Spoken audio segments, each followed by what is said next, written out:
M-1 COBRA update, December 5th, 2021. So I got the car all cut and buffed, and I think it turned out pretty good. Makes a big difference when you cut and buff these cars, I think. There's a few guys that made comments last week that I didn't look like I needed to cut and buff it, which the paint laid out really nice, but the clarity is just, it just makes a big difference when you cut and buff them. The jams all turned out good, and the rockers.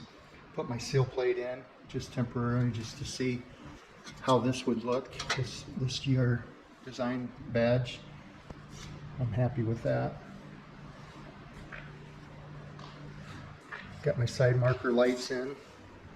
Those are flush. My bumper, it's tucked nice. Got my tail lights in, and I know there's going to be a few people that make comments about those tail lights, and they think that those should be black. So I did a couple options with an old bezel. I painted one completely black, and then I left one with chrome around the center and just painted the perimeter black.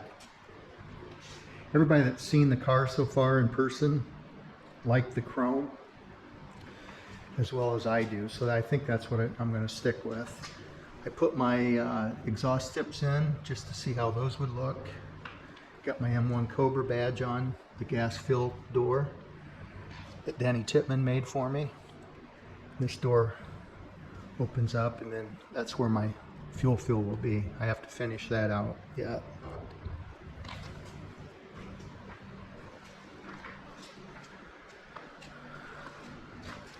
Body's all cut and buffed and ready to go. I've got that side marker in as well. You could see a lot of dust on it, and this camera really picks up the dust, especially outside. In the videos you'll see it. I did a three-part video on YouTube where I showed the painting process, and in that I've got a lot of details on the product that I use and the gun setup and so forth.